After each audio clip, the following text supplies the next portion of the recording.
talking after it's ready. I'll be there for the beginning of the show. All right.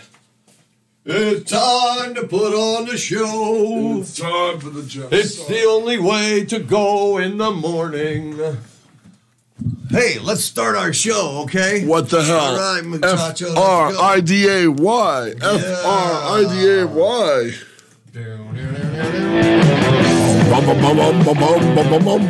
This is Jeffrey Sargent. You're listening to the Jeffrey Sargent Show. Hey, welcome to Hot Chick Friday on the Jeff Sargent Show. Hot Chick Friday is upon you. We got all kinds of cool people calling in and coming in the studio today. Two of them are already here. Hey, oh, what's up? One has 4 thumbs and is about to rock you for the next 2 hours. It's the end of the week, man. It goes by quick, Pat, when we're doing 3 days a week. I love 3 days a week. I'm so glad we're not getting up Monday morning after, Oh, screw that. Because guys like us who working in the entertainment industry, we always go, there's a lot of parties, there's always something going on Sunday night. That's a lot of fun. As nocturnal animals, Exactly. Not unlike the honey glider, we prefer to sleep 3 days a week. Oh, boy, man. Now, you didn't get much sleep last night. You ended up at Horror Trivia. Was it Horror Trivia? Horror Trivia, yeah. Where do they have that at? Which place? Is that one on... yes. We went there once. What's it called? Blast from the Past. Blast from the Past. That's where it is now. That's that little coffee shop, right? No, the coffee shop's gone. Oh, it's gone. Oh, yeah. They moved it. So they were doing it there, but where they move it to now? Now it's Blast from the Past. And what street is that on? It's on a little street called Magnolia. Oh, on Magnolia, downtown Burbank, right? And, the amazing thing is I had a meeting yesterday morning, and I stayed in L.A. I saw my nephews. I saw Steve and the kids. You know what I mean? So, the funny part is I did some drop-offs. I hit some effects houses, dropped some stuff off. Saw my brother, and he brought me along to pick up my nephews at school. And it was funny because when they don't expect you, they're so happy to see you. You know what I mean? Oh, yeah, unexpectedly. Yeah. Uncle Pat is here. Yay! I was like a harbinger of the weekends. Yeah. In human form. Yeah. And how about you, Jeffrey? How are you doing? Well, okay. I was busy afternoon yesterday. I don't know if you saw. I was cleaning out the special effects guy's house, and I found this head in the garage, a silicone head with the teeth in it. You hope it's silicone. I posted it on Instagram. I mean, the dental records were really good on that. It looked real. I mean, shaved nuts. It was a good job. I'm going to ask him if I could have it, keep it. You could just put it in your trunk and you wouldn't have to bother. Yeah. I could use it for my carpool dummy.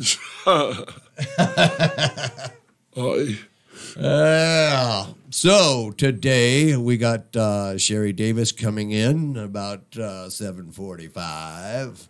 Sherry Davis, the delightful, beautiful Scream Queen. Yes, wow. In the studio. Cool. And we have Sunshine Lee from Tim and Eric Awesome Show and Dr. Steve Brule. Check it out. I dig her. She's Adult nice. Swim star. And, I'm just crazy. I like anything Adult Swim. Those shows are awesome. That's why they're called the Awesome Show. And Tammy Locke. She was a child. They're both child actors. Tammy was also one of the Detroit Devils. Detroit Devils roller derby. Yes. When I was hearing about her, that was what I really responded to. I mean, it's Detroit's famous female roller derby team, Yeah. I mean, I love it. All the kids and their grandmas. Why does everybody's grandma love roller derby? I just think there's some action. It's beautiful women knocking each other on their butts, That's what I think. And they're going to be calling in about 15 minutes. Wow, Sherry was on an episode of Salem. Yeah.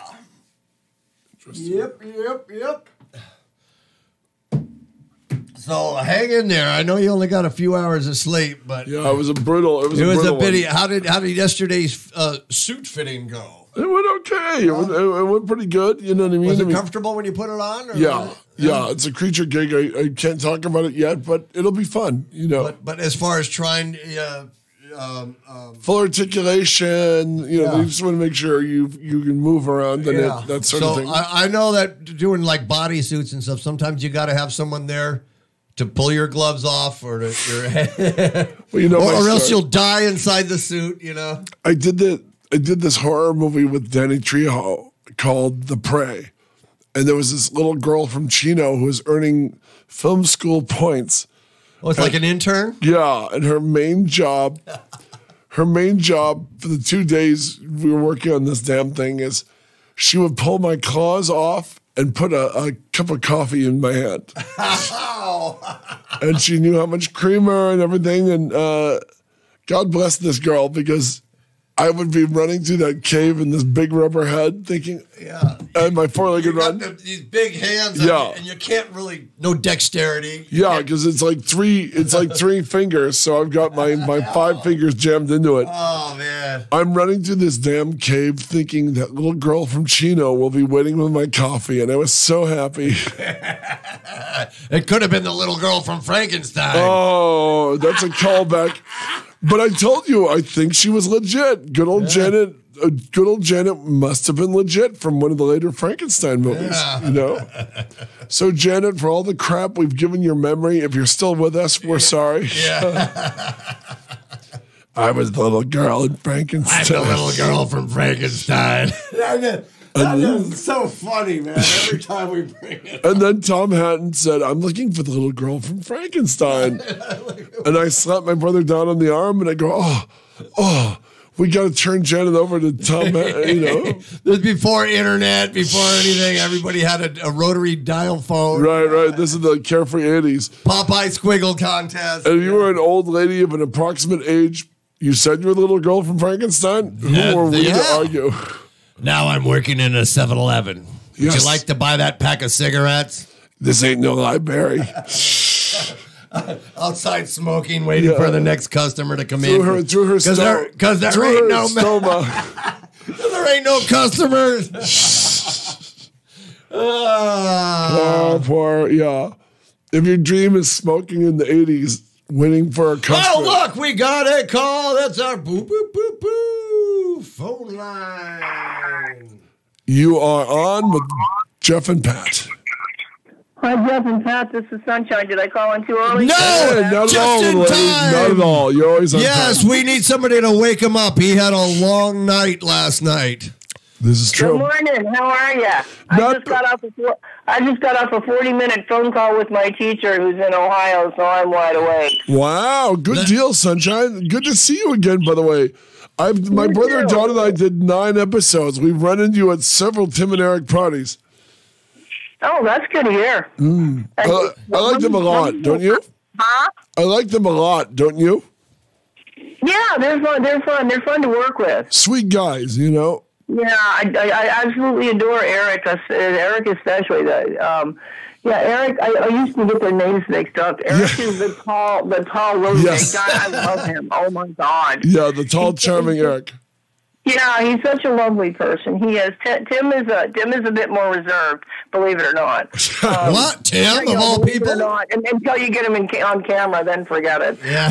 Hey, Sunshine, have you done Decker yet? Have you done his new show, Decker, yet? No, and actually, and I'm in a situation now where I don't have cable, so I don't get to see anything anymore. Oh, it's hilarious. It's all like green screen, and I mean, everything is like green screen, and it's so silly and ridiculous, over the top. It's funny. Oh my God. Did you guys see that we did a pilot called Your Honor that wasn't even with Tim and Eric. It was with Adam Carbone, and who was a kid when he was 14. He turned on Tim and Eric and fell in love with everybody, Tim and Eric-esque, and he decided that when he grew up he wanted to go ahead and become a film producer, and worked with all of the people that he'd And he was way out of state in Connecticut, and he wanted to come out to California and work with everybody that he knew from Tim and Eric. So he came out and he met me, and I hooked him up with a whole bunch of different people from Tim and Eric. Wait a minute, Sunshine. You haven't hooked him up with me and Don yet. What's that about? Yeah, but this was years ago. This was 5 years ago, or four or something. It was before I met you guys, or I would have definitely hooked y'all up. Fair enough, baby. But in the meantime, he came out. He was like 22, and I hooked him up with Winterman. Well, actually, I didn't even hook him up with Winterman. He just showed up on the set naked. I almost had a heart attack. I swear to God, I dropped my dentures. I choked when I was drinking a little drink of water, and right at the very end of the scene, Winterman. They said. Oh my God, Winterman! You got to sit on Winterman's lap. No, I've not sat on the Winterman's lap, and I don't want to. I'd rather sit on Palmer Scott's lap, thank you. I love him, but he's lovely. But Winterman gets up, and I didn't know him. I'm sitting there talking with Tammy Locke. And because she was working right behind me, she was in the seat behind me. I played Michael Emley's girlfriend. Michael Emley is lovely. And then Tammy Locke was sitting behind me next to my husband, and my husband, Greg, was putting his hand on her leg. It was a silly, hilarious scene. Then the scene ended, and on the other side of the courtroom was Carol Kraft and Winterman. And we got done. They said cut. Then we got up, we start talking, and all of a sudden, and it was my first introduction to Winterman. He gets up, he walks around, he walks in front of me, and I saw that he was naked, and I literally choked on my water and dropped my dentures. It was hysterical. And Tammy Locke goes, "Are you okay?" No, look, there's a naked guy here. Oh my God, it was hysterical. Thank God for Tammy Locke. She's like, "Sunshine, you need to calm down." I did. It was. You just never know what that guy's going to pull. I'll tell you what. Palmer Scott was there. He was one of the lead actors in. He played the person that was prosecuting. He was the guy that was prosecuting the girl who had allegedly done something wrong to him. It was all mock. It was hysterical. You should pull it up online. It's called Your Honor with a question mark at the end, and it's by. Adam Carbone was the guy who wrote it. He was the director. He's absolutely lovely.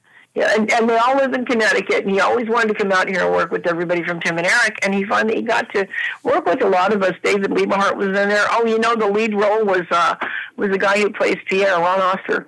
Ron Oster was the judge. He played the judge. I wanted to ask you, which did Dr. Steve Brule... Did that start as little vignettes on Tim and Eric before he did his own Check It Out? Now that I don't know the answer to. I don't know that. I just know that I did a skit for some kind of video for Eric at one point, and then they called me up and asked me if I wanted to do a pilot episode with John C. Reilly. And I said, sure. And that's when we went down to that restaurant, and he calls it Toad's Restaurant. Isn't that cute? It was a restaurant that had been closed down in L.A. and we shot the food episode, which was the pilot episode of Check It Out, and that's what started the whole thing. I had a blast working with John C. Reilly. He is one of the best improv people I've ever worked with. He's just amazing. That entire thing anything I've ever done with Tim and Eric has always been improv. I don't even look at a script. They tell me what they want, and we just go shoot it. That's great, because it could just come so natural. Like, his character is so believable. I do not see John C. Reilly, the actor, when I see Dr. Steve Brule. I see Dr. Steve Brule and going like... it's not John C. Reilly. Was the whole point. I remember after that scene, I said, huh? Oh, no, I'm sorry. I was go on, Sunshine.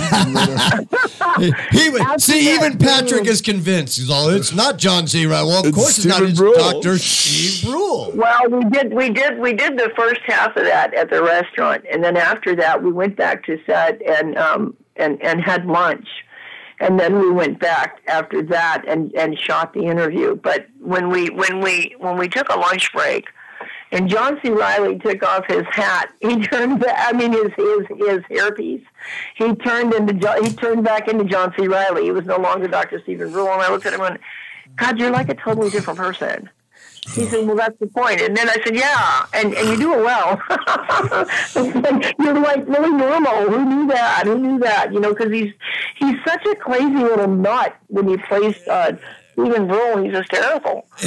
But, yeah, I was wondering how he started that character. Did Eric go, hey, John C., were they, I know that they were friends before that it all started, right? Before the... I wasn't there, so I can't comment. I just came in. The first time I met John C. Reilly was that day on set. And what's interesting about that is that 2 years prior to that, my husband had gotten cast in a movie. Hold on 1 second. Tammy's calling in. If your call gets dropped, just call back, and then I'm going to call Tammy through my phone. Let's see what happens. I'm going to click. Uh-oh. Tammy? Uh-oh. Jeff? Yes. Okay. Yes. Oh, my gosh. Okay, I got to call Sunshine back. I'm trying to do merge two calls here. Good morning, Tammy. How are you doing? Let me call Sunshine back. Okay, I'm going to call her on my phone. Do you want me to hang up? Oh, wait. No, stay on the line, Don. Wait, here she goes. Now, both of you should be going at the same time. Hold on. Okay. Did you lose Tammy? Yeah, I'm going to call her right now. Okay. There we go.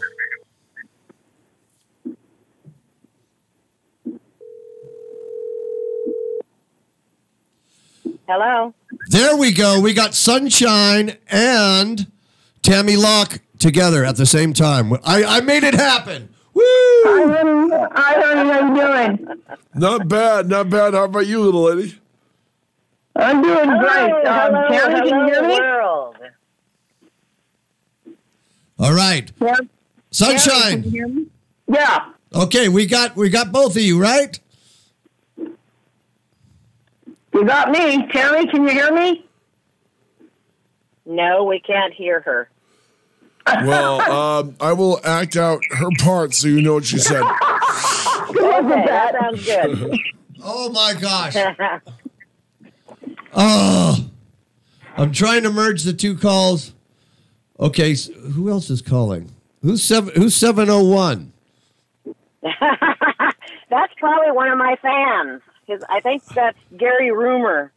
Oh man, you can't hear each other, Tammy and Sunshine? Tammy, I can hear you fine. Okay, good. But can you hear Tammy, can you hear Sunshine? I cannot. Okay, Sunshine, can you hear Tammy? Yeah, I can. Yes. Oh my, okay, she can hear you. Well, then just repeat what she's saying. Okay. She called you a... Hey, I did not. Don't make me scream shrim early, okay? Scream shrim. Okay, Tammy. Yes, my love. Yes. How are you? Yes. Oh, just fine. My dear Tammy, I'm from Detroit, Michigan. I want to hear about your time roller skating for the Detroit Devils. Yes, the Detroit Devils. I was assigned to the Detroit Devils as number 22. Wow. What happened was I used to wash dishes for a country and western bar in Norwalk, California, known as the Dodge Saloon, which is not there anymore, of course. Aw. And back then, they had an entertainer that is still alive today known as Troy Walker.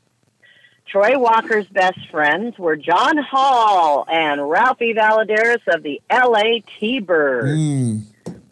And so Troy took us skating down in Pico Rivera at the Rollodrome. I guess that's what it was called. Wow.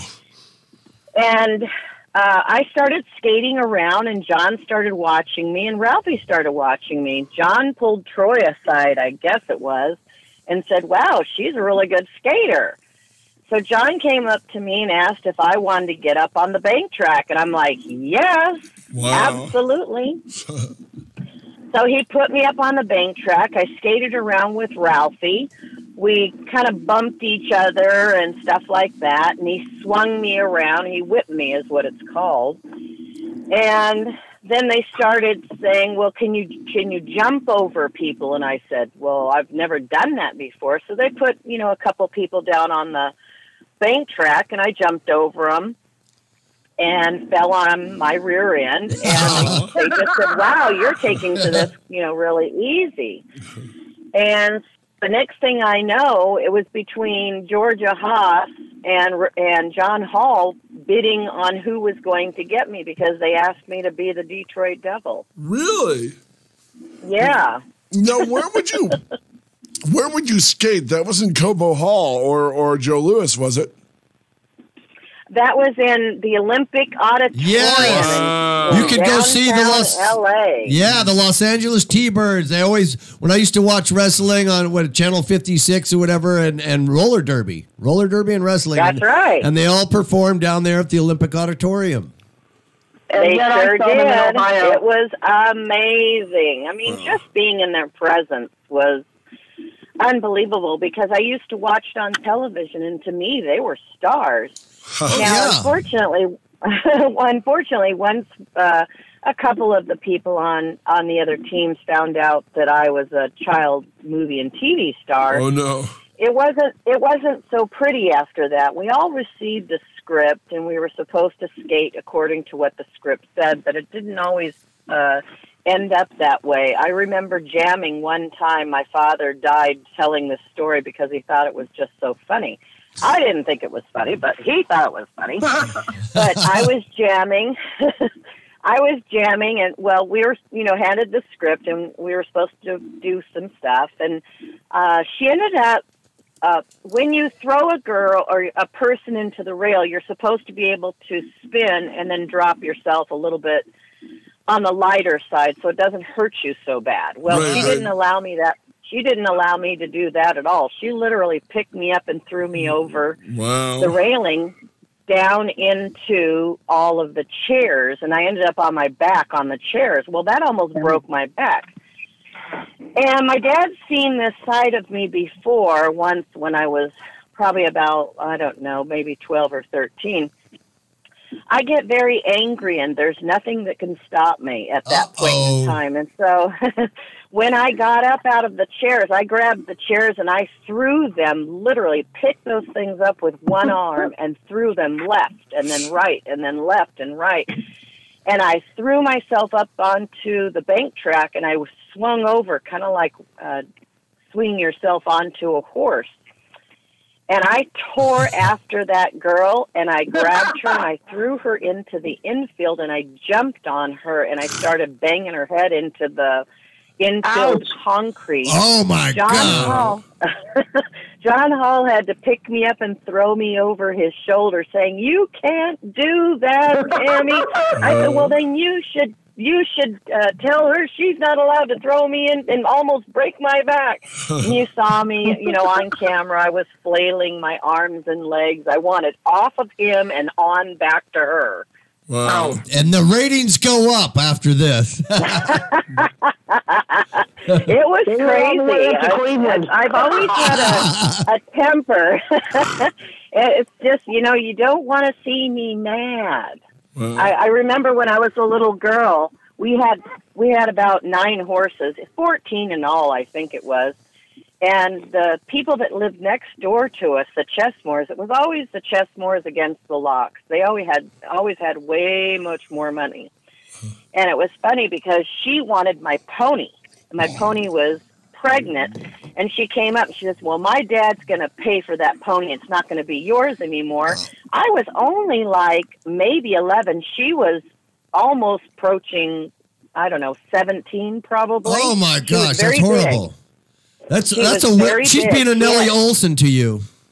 Exactly. Well, she slapped my pony with her crop on where the baby is, and it kind of pissed me off. So I jumped off and I grabbed her and I threw her into a big pile of manure. Yes. And I flipped her over and started rotating her face back and forth, making her eat Yes. Oh, God. Nice. That is awesome, man. There's a TV series right there. It just goes to show you, don't piss me off. Oh, man. I can't seem to stop myself after I get angry, but I've controlled it all these years. Those are the only 2 outbreaks I think I've ever had. Now, you never, how was your anger as a child? How old were you when you did the Monroes? Oh, I was fine as a child. The anger didn't come out until later. I actually got the Monroes role. The head guy of 20th Century Fox called my mother for an interview for me, an audition. He goes, "Please bring Tammy down here on so and such date."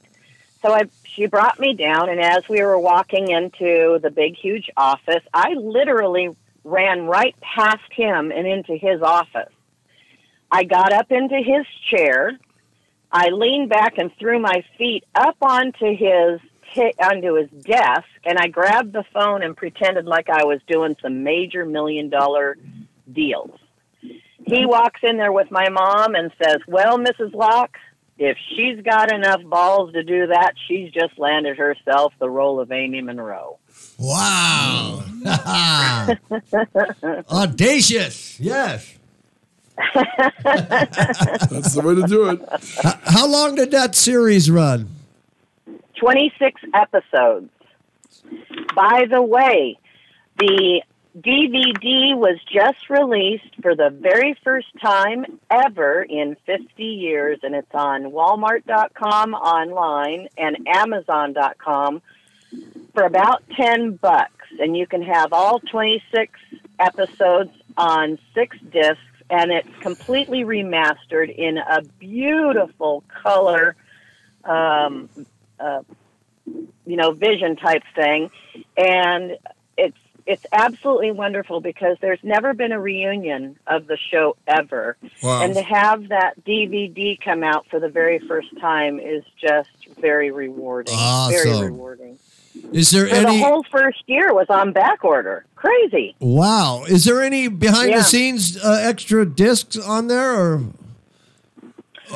No, it's actually just all the entire series. I don't know if they ever recorded any behind the scenes. I know I've got a lot of candid shots in my scrapbooks and stuff like that. Some of my candid shots are on my website, TammyLocke.com, under the attic box. My aunt, a.k.a. Godmother, Aunt Laverne, died. And when we were cleaning out her house, we were up in her attic, and I found 2 legal boxes with my name taped to them. I mean, the whole box was taped up, and it says, "Contents for Tammy Locke." And I didn't even know she had all of that stuff. She kept things throughout my entire life of the things that I used to do. Roller derby. When I was singing with the band that was family of the famous Tex Williams, she kept posters of the different places that we were appearing. She kept photos. I mean, what was in the contents of those 2 boxes was just, it was like $1 million treasure for me as an adult to find. And this just happened like... I think it was about 6 years ago, not even that, maybe 5 years ago, I was able to acquire those. Wow. Was Barbara Hershey, was that her big debut on that show? Actually, I've got a letter from someone that actually tells the whole story. They snuck her on the 20th Century lot. She wasn't even supposed to be on the lot because she was not SAG at the time. and they allowed her to read for the Monroes. I mean, she literally read for it and got the part all in an hour. It was crazy. Wow. And so that was her launching pad as far as getting into the business. As far as I know, she never acted in anything else. The Monroes was her launching pad. Wow. To be great. And still working. Yeah, that's according to Frederick Brager in a very long, beautiful letter to me. And they said that. And by the way, Frederick Brager was one of the producers of the Monroes, and he still lives today. Hey, wow. Tammy, did you see the documentary on Hampton Fancher, Hershey's old boyfriend who guest starred on the show? I did not. He's an amazing documentary about his life. And when he was dating Barbara Hershey on your series, he went on the Blade Runner years later after you did the show. Oh, wow. I did not know that. Wow. Yeah. Well, I'm hoping to get somebody to do a reunion or a movie of the Monroes. A super fan by the name of Deborah Courtwright wrote an unbelievable script 20 years into the future. And last year, I went to preview with SAG Hidden Figures with Kevin Costner, and when he came down off a stage, I pulled him aside and I said, Kevin, my name's Tammy Locke. I starred in the TV series The Monroes. Have you ever heard it? And he says, Tammy, that was my favorite series growing up. Aww. I said, it was. I said, oh, my gosh. And then he goes, and how I know that? He says, because you guys filmed in Jackson Hole, Wyoming, and it had the most beautiful scenery. That's what I remember the most about it, outside of great writing. And I called him on it. I said, Kevin, you were up on stage and you said you love directing Western movies. I said, there's never been a reunion nor a movie on the Monroes coming back, and all the characters, all the cast members are still alive. Wow. He said at that time he's got a lot of things on his plate, and I understand he's doing a Netflix show right now. But I talked to Michael Pere. He's a friend of mine as well. He played Eddie of Eddie and the Cruisers, and he's actually reading the script right now and watching the DVDs, so he understands the twist when he's going to watch the DVDs first, and then he's going to read the script, because the script is actually written 20 years into the future. Wow. And so hopefully something's going to happen finally after all of these years that I've been actually, pounding the pavement trying to get somebody to pay attention and wake up. I have to know, when you were roller skating for the Detroit Devils, would you tape them all out here in L.A.? You didn't do any in Detroit? I did not. I never toured with them. And the reason why is because I was actually torn between two worlds. Johnny Berger, which was a huge promoter back then, I guess he was Australian or something. Anyways, he was booking all the shows for the famous Cowboy. It was a Western shindig hoedown place type thing in Anaheim. And he actually introduced me to the nephews and son-in-law of the famous Tex Williams. Smoke that cigarette. Oh, yeah. And that was a huge record. So he introduced me to the family of that. And I ended up going on tour with them for about 5 or 6 years. Now, they all broke up and did their own thing, like Sammy appraises homes. I think he lives in Newport Beach, and Russ is in Oregon somewhere playing guitar for some band, and he's going to probably start going on tour with Leonard Skinner again. Marty, Dennis is gone, unfortunately. We lost Dennis. Marty Rifkin is the #1 record producer of this time. And so I'm just so excited because my guys all went, different places, but they're all, they all made their mark in time, basically. Wow. That's awesome. It really is. Yeah. We also had a couple of other people that were in the band, like Christopher Nielsen. I don't remember who he came from. Maybe Aerosmith. I'm not sure. And then Jeffrey Steele. He's the #1 singer-songwriter of Nashville, Tennessee right now. So, and has been for many, many years. So, I mean, there were other, people that were in the band and stuff like that. So I'm very proud to say that my history was and will always be with the best. I like the fact that both you and Sunshine sang the national anthem. We sure did. We sang it for the roller derby. I think I did it first, and then she did it after me at another game. And she did a great job. And I remember when I first got a phone call from Diane Van Patten. She says, "I want you to meet somebody." And I said, "Really?" She goes, "Yeah." She goes, "I think this lady's you two are will become best friends." I said, "Really?"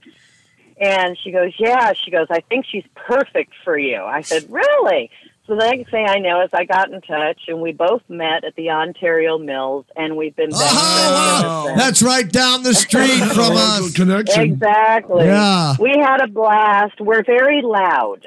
We're very, very loud. Sunshine sent me the video, and boy, what a powerful lungs, man! Perfect opening, man. It was great. Great job, Sunshine. Wait, did you guys sing them? Did you sing it at the Ontario Rain Games? What did you guys sing the national anthem? I've always sung the national anthem for the roller derby games because I was in it. So I do that. I just sang for them this past Saturday night. I don't know if Sunshine sent you that recording. But yes, she did.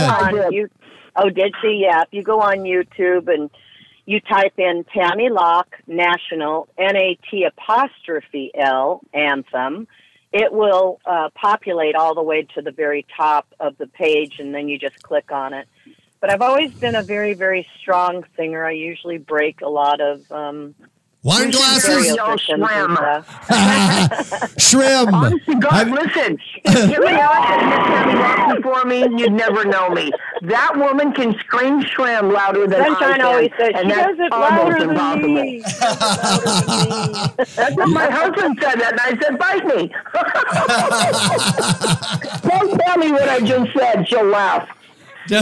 She said, "No one could." She said, "What'd you say again? You're bad." I said that Tammy Locke can yell the word shrimp louder than I can, and that's damn near impossible. It's impossible. Tammy, you can't yell shrimp louder than Sunshine. I don't think no one can. I said she can. No, I tried to mimic her, but apparently... Oh, she thinks you can. She thinks you can, Tammy. No, Tammy. She says you can't. We're going to have a shrimp off. Tammy, you're the little I'll girl. tell you a very short story about how I got my loud voice. Was I had a Dalmatian dog when I was a little girl, about 10 years old, and he used to get out and run away all the time. Well, I'd stand out in front of my house and scream, "Chief." Well, it got to where people heard me 1 block away, then 2 blocks away, then 3 blocks away, but he'd always come home. You don't know. He could have been a mile down the road. Hey, Tammy, you were the little girl in the wheelchair in Naked Kiss? Yes, I was. Holy crap. Talk about that. The great film noir. Yeah, both my sister and I were in the Naked Kiss, and it was pretty awesome because Constance Towers and not Wesley Addy, Michael, let's see, Isley. Can't think of his first name. But anyway, Anthony Isley? Yes, Anthony Isley. Great movie. Towers. She was such a wonderful lady, and is she still with us? We had been in things. My sister was a child star as well. She was in Father Goose with Cary Grant and Leslie Caron. She was in I Saw What You Did with Joan Crawford and John. Wow. Oh my God! Your sister did a Bill Castle movie. Let me tell you guys, you want to see a really cult classic and scare the heck out of you, watch I Saw What You Did and I Know Who You Are. That is one scary movie. I Saw What You Did, which is William Castle, usually runs at TCM and AMC around Halloween.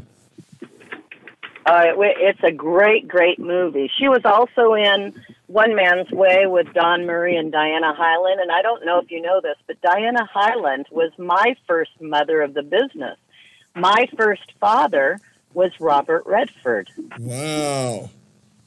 Diana Hyland also did Twilight Zone. Yeah. Diana Hyland was the lady that died in John Travolta's arms. Yeah. That was his very first love. Wow. She also she did a Richard Matheson Twilight Zone called Spur of the Moment. Yeah. You know, where she tries, an older woman is trying to catch her, and it turns out it's herself from the future trying to save her from a bad life, and she can't do it. Wow, that's a good one, right? Great there. episode, yeah. Yeah. She was a wonderful lady, just wonderful. And I'm just so blessed to have had and worked with the biggest stars, as far as I'm concerned, on the face of this earth. I mean, Robert Redford and Margaret was my mother in Once a Thief. Jack Palance was my uncle. Oh, Alan I love DeLon Jack. was my father. Oh, he was fantastic. I loved him. Wow. And then, of course, all the stars. I had all the #1 stars on the Monroes that did cameo appearances. It's crazy how many humongous stars were in Ron Howard did the show. The Monroes. Pardon me? He was cute. Ron Howard did the show. I was on the Yes, end he of the show. did. Matter of fact, his brother Clint was my boyfriend. Really? You did it, Clint? Yeah, same episode. And Ronnie's dad, Rance Howard, he also did the show. He did quite a few segments. Rance was my acting coach. Oh, Wow. Well, remember, Rance is famous because there were two big alien invasion movies in the 90s, Mars Attacks and Independence Day, and Rance was in both of them.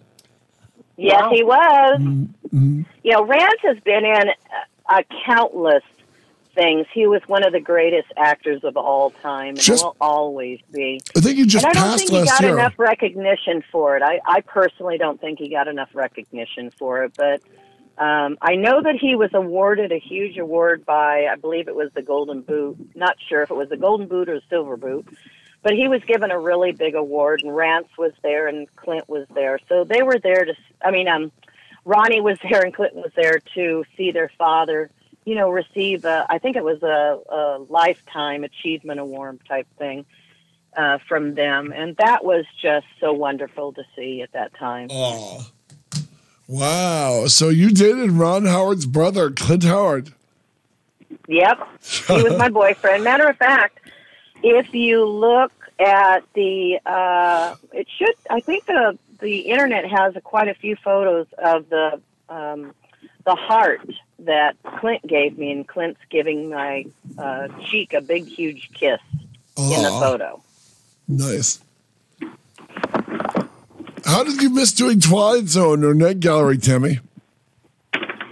I haven't figured that one out. I'm so mad that I wasn't able to do those. I would have loved to have done Twilight Zone or, you know, any of those other things. But, you know, a lot of times actors go out, and actors meaning men and women, go out and they try for, you know, a role. But in the business, you cannot take anything to heart, because whoever it is that's casting it has a vision of whatever this person is supposed to look like, whether it be man or woman. And a lot of people get, you know, they run out of there with their tail between their legs, and they're really hurt, and it affects them, and they bring that into their next audition, and they really shouldn't. You cannot wear your heart on your sleeve. You have to pretend, you know, you have to be open. You have to just go in there and give 100%. And if they're looking for whatever you did, then they'll take you. If they didn't, they're looking for somebody else, and you just can't take that to heart. And a lot of actors just don't know that part, and that's what they need to know. Sunshine just sent us a picture of Clint Howard kissing you on the cheek with a big giant cardboard Valentine's Day card. Thank you, Sunshine. I love you. I can't hear you, honey. What's hilarious is that it was so innocent then, and since then, poor Clint has gotten a rep for playing creeps and murderers. I know. Well, you've seen his look. That's Gentle Ben. You have to capitalize on whatever you Of course, like and just go for it. So, I mean, he does fantastic Creeps. Roles as crazies or weirdos or whatever. I don't think you guys understand what he really does on the side. He creates those snowballs, the kind of balls that have like the snow inside or the you shake them up and exactly. Well, Clint is an unbelievable artist. He creates these themes, like not Christmas themes, but different like movie themes, and he puts those things up inside of that ball with the water or oil or whatever it is, and it's incredible. He is a mastermind as far as designing and creating and works of art. It's absolutely crazy. You really should Google some of the stuff that he does. It's just he's so incredibly gifted. It's crazy. Wow. That's good. And you're still fond of him today, it sounds like. I love him. I'll always love him. Aww. Always. You grow up with, maybe it was a short time, yes, but he will always forever be in my heart. Oh, that's nice, Wow. Yeah. Well, I want to apologize to Sunshine. I can't, we're supposed to have the two calls merge at the same time. I can't take calls. I got to go over with the owner because I don't have an engineer. As soon as, yeah. So Tammy, Sunshine can hear Tammy, but Tammy can't hear Sunshine. And we could hear. Which is weird because Tammy's talking, Sunshine's talking all kinds of crap about Tammy. Welcome to I paid her to do that. Welcome to Cat Fight Friday on the Jeff Sargent Show. Sunshine, you make my butt bumps bounce. Hey, Tammy, you're in Hang 'em High? Yes, I was. There's two scenes with me and Hang 'em High. The funniest thing is that when they published the credits back then, they never listed my name. Wow. And my father and mother never understood that. They just made an error, and you can't go back in and change it on the original cast. You can't. You're just not allowed to do that.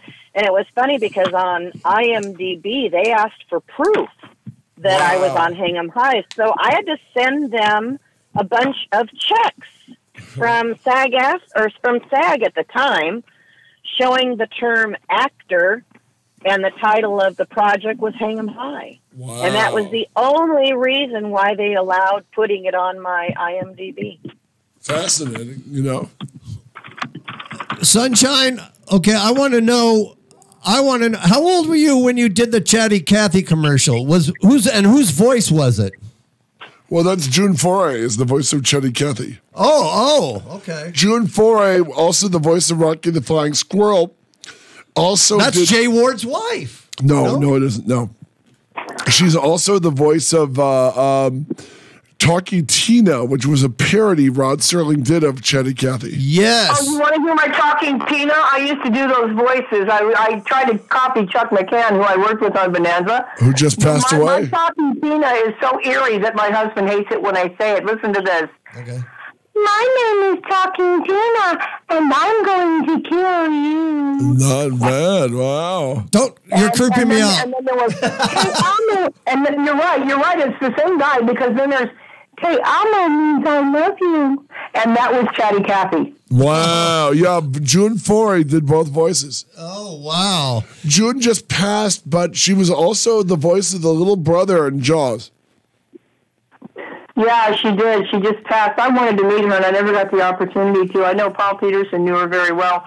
But, yeah, that was a bummer. She was amazing.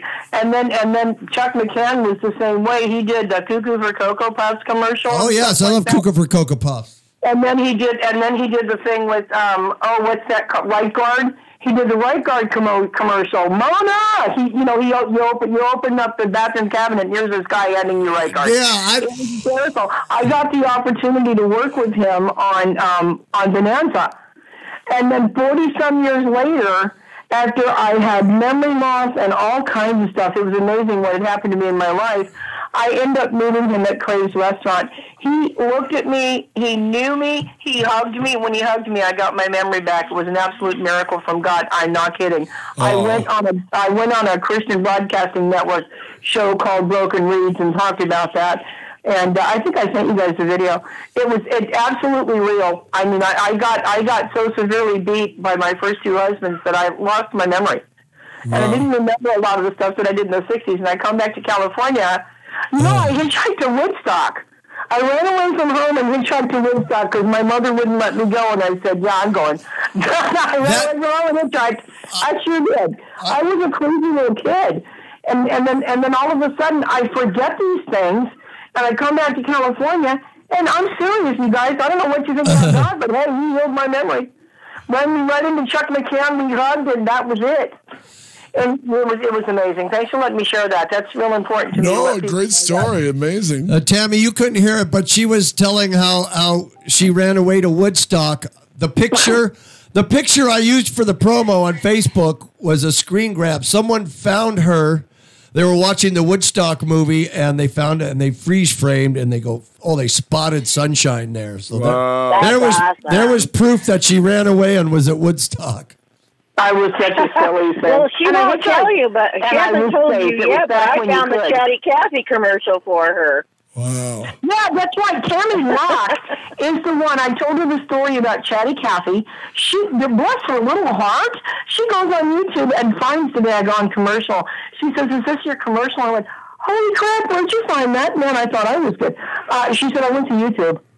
I think she typed in Chatty Cathy Maureen McCormick or something like that. And you can find it because Maureen is the first one that you see, and then in about 4 little clips later, you'll see me in the little area in the grass area holding the 2 little chatty babies. But Maureen was the first one that you see. Great commercial, great time, and I actually remember doing that. It was absolutely lovely. So I'm glad I got to share that with you guys too. You know that Marilyn Monroe was one of my parents' friends, and my dad was a photographer, and she was one of their clients. She held me when I was a baby in 1955. Isn't that a hoot? They wonder why I have a Marilyn Monroe fixation. I didn't know that late either until my friend told me that. I ran into a friend that we knew 50 years ago when I was a kid, and she's 70 now, and she was telling me all these stories. Her baby sister, used to go with me and my dad when we would do the photo shoots for Sears that I did for 4 years. And then she told me about the Marilyn Monroe thing, and I said, well, that would probably explain my Marilyn Monroe fixation. I have loved that woman since the day I could remember knowing about her. There's just something about her. She's just downright pretty. She got a good heart. She's downright pretty. I had no idea. I didn't remember. How can you remember when you're a baby that this woman is a friend of your parents? I had no clue.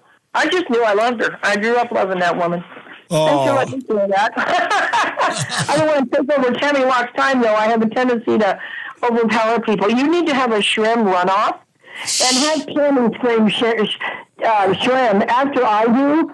I don't know if she can, though, because she's at work. God almighty, you guys, we did that right after we went to LA Fitness or 24-hour Fitness or one of them, and outside we were walking down the street, and she goes, let's see who can scream shrimp louder. And Greg was there, and he listened. He went, oh my God, Tammy Locke screams louder than you do. Wow. Tell her I said that. Nice. Yes, I did. Hey, you guys. Yes. I got to get going. I've got to go into a meeting. I love you guys. All Hey, right. Tammy, love you too. Thanks, baby. All right. Thank you. Tell Sunshine I love her too. Sunshine. She says Tammy goodbye, says- Sunshine. Okay. Thank you. Love her too. Oh, All right, Sunshine. We gotta go. Our other guest is coming in the studio right now, and we'll get back with you again because there's so much more to talk about. we love you, Tammy. We love you, Sunshine. Thank you so much, ladies, Love for you coming guys. on. Thank Have a you. great blessed day. You too, ladies. Thank you. Love you guys. All Love right. you too. Enjoy your weekend. All right, thank you. You're welcome. Bye. Okay, bye. Wow, they're great. That was fun. I didn't realize Tammy had so many credits, man. You know? Yeah. Whoa, Sherry Davis is in the parking lot. We know Okay, this. let me open the door. Okay, while he's excitingly opening the door, I will fill the dead air while the lovely Sherry Davis walks her gams across the lot and into our studio. So it is Friday, people. Friday. Deadpool 2 open today. You're going to see it this weekend. There's Comic-Con Revolution. I think I'll be doing some interviews there. And so far, so good, you know. Friday is here. I'm exhausted for some stupid reasons. But all is well, you know. So, how are you doing, Jeff? Oh, I'm fine. Well, that's good, Jeff. I hope I don't sound as dumb as I look. Well, hey, what's going on here? I'm telling you, Scream Queen Sherry Davis is with us today. This will be fun. Okay, let her put on her lipstick. She's on her way in. Get your war paint on, baby, and get in the studio. So Comic-Con Revolutions today. I mean, Saturday and Sunday. Yes, Comic Revolution. This weekend at the Ontario Convention Center, yes. I believe. Yes, it's going to be a fun weekend. It will be. It'll be music. I love these 3-day work weeks. Yeah. Remember that joke in the Jetsons? George Jetson says, these 3-hour work weeks are killing me.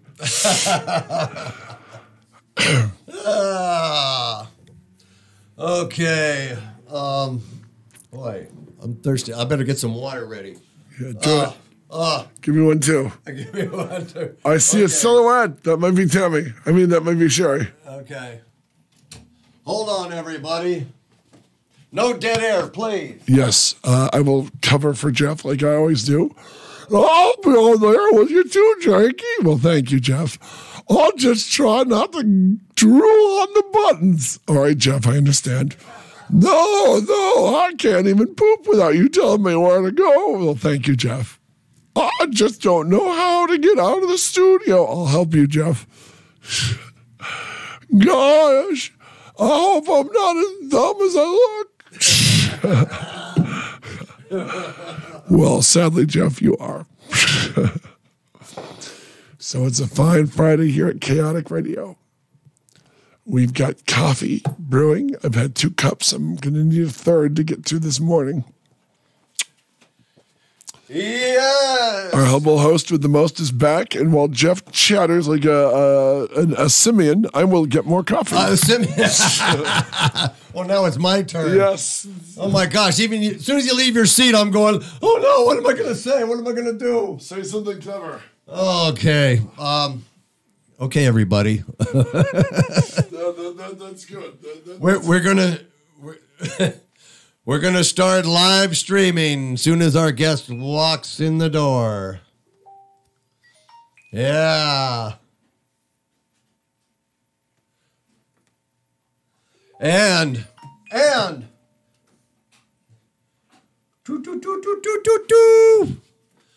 da da da da. Hey, Pat. Yes, sir. Oh yeah. Well, you can only do 1 cup at a time, right? Yes, sir. Okay. Some more? I'll make you some more.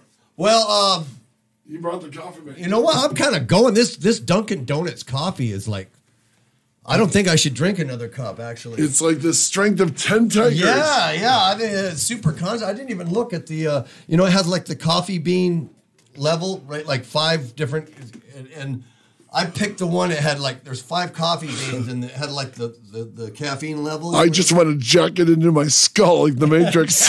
Wow. The strength of 10 tigers. Yeah. Jeff, get off Pornhub. We're on the air. Jeff is on Pornhub. Mother Sargent, he's on Pornhub as we speak. Not my baby. Let's get the IMDb going here. Sultry Sherry Davis will be entering the studio.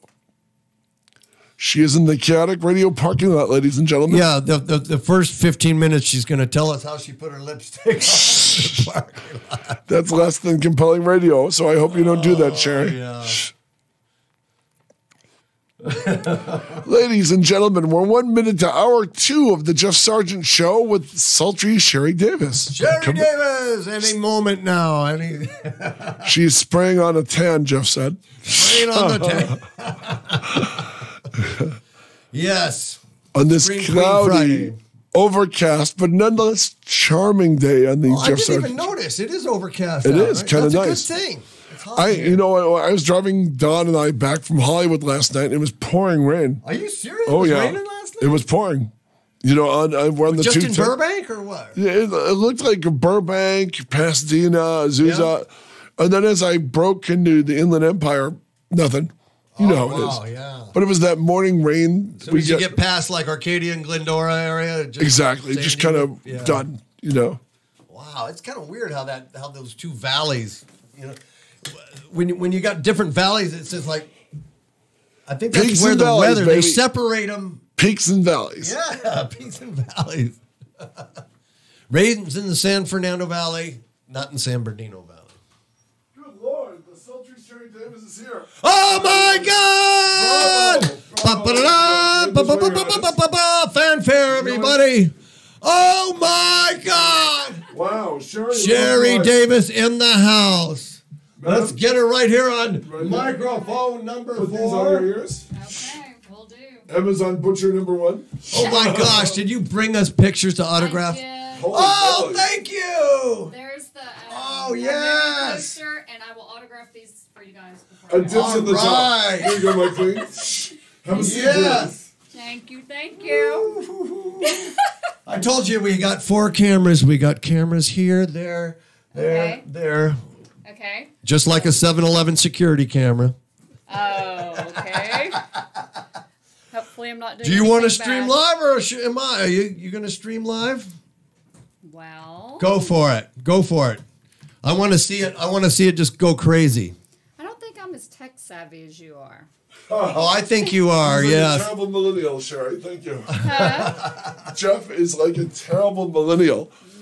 In his core, he's a 13-year-old fat girl texting pictures of himself. Do you really? He does. No, I don't. Don't look at my Instagram. Here I am eating lunch. Here I am at the mall. So good morning. Early morning riser, Sherry. Wow. Yes. Thank you, Sherry. It's always you, great to have a guys. Scream Queen in live on our Friday.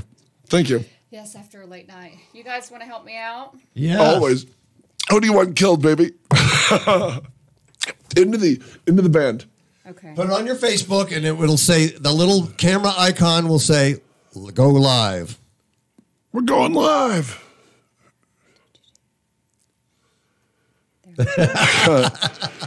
You know what? This is compelling radio when there's lots of dead air like this. It's true professionalism, but the people watching will appreciate you for doing this. There we go. Right? Yeah. You can just see my bags under my eyes. This Oh, you hold it up higher, stupid. So, Now you sound You like never- my boyfriend. yeah, No, well, he would thank never you. do it. He would never You do never shoot a girl from below. You always shoot her right on level. that. It's on me. Rotate. There we go. There Da, we da, go. da. There we go. Welcome. Hey, hey, Here our we queen. are. Thank you for coming in. We're honored, baby. So where are you from? Give us the origin story of Sherry Davis. I am from a little town up on the Texas-Oklahoma border. Get that camera on you, baby, On not me. us. Yeah, Hi, you're the good money morning, shot, baby. everyone. I'm from a little town of about 3,700 people, Texas-Oklahoma border, Texas side. Wow. Got to say that. That's like a big thing. You know, the Texas OU thing. Yeah. So I'm on the border, and so it's really small town. That's where this very southern twang comes It's adorable. from. Thank you. Which is worse when I'm tired or drunk. Oh, well, let's work I on never that. get drunk. If anyone knows me, that never happens. Right? So I grew up in a small town where, you know, my whole family was pretty much in close proximity. And I grew up doing, you know, if you read my IMDb, it's on there. I grew up riding horses and racing dirt bikes and dirt tracks. yes, it says and that right here. demolition derby type stuff. Oh, with my dad Honor roll and- student. Yeah, overachiever, very athletic. My dad sings a little country western. So yeah, I had a pretty. I look back and it was a really cool upbringing. You know, it really, really was. So Have you been to Marfa or Joplin? Yes. Missouri? Yes. Yeah. I know where Joplin is. Have you seen the Joplin spook lights? No. Really? Do you believe in them? I don't know anything about it. What? Oh, no. You're screwing us up here. Okay. How far from Texarkana? Oh, hours. Okay, but you've been there. Hours. Yeah. Texas. You ever seen The Legend of Boggy Creek? No. Okay. Wow. You're ruining our show. All right. No. Let's see. Oh, God. What's the donut shop called there? Miss Donuts? Is that the one? In Texarkana? Yeah. That is like hours. You've got a really strong arm. You're going to get fatigued That's at impressive. some point. Yeah. Yeah, who wants I'll hold it for my queen. No, it's sorry. Now you get yourself. There we go. Oh Why my don't you lean gosh. it against here? Yes. I'm so like not a professional at this live streaming, so y'all get to see my hand for a minute. Sorry. There we go. How about like right here? Yeah, so you don't Oh, make see, you guys know what you're doing. so you don't make your worshiper sick.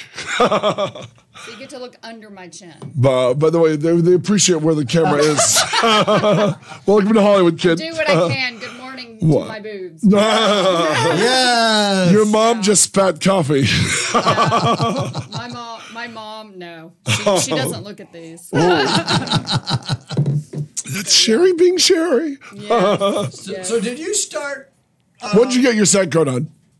Where did I get what? What did you get your side card on? No, are you still you're eligible? Did you get it yet? Being from Texas, I'm from a non-union state. Oh, right to work. State. Wow. So, I did get SAG-E very quickly because I started out working a lot in Louisiana on some big budget film sets. Talk about those. So, Which ones? I worked on a movie called Iceman, The Iceman. Oh, with General Zod. The guy who played General Zod. It was Michael Shannon. Yeah. So it's been a while. I just watched that. Who are you killed or a killer in that? Oh no, this was like starting out, just came and started kind of doing some background work in Louisiana because, being from Texas, it's not like LA. But I wanted to learn a little bit about the business from both ends. So my point in doing background work was to learn. It was my education in this film business, in the entertainment industry. So I started out, I did background work. But the difference was I wasn't looking at acting. I was watching the crew. Wow, smart girl. Tell us more. Watching all of those moving parts, trying to figure out how does all this work? How does all of this really truly come together? And that's how my brain works. So, and then I did, worked on Olympus Has Fallen. I saw that. What'd you do on Olympus Has Fallen? It's so frustrating.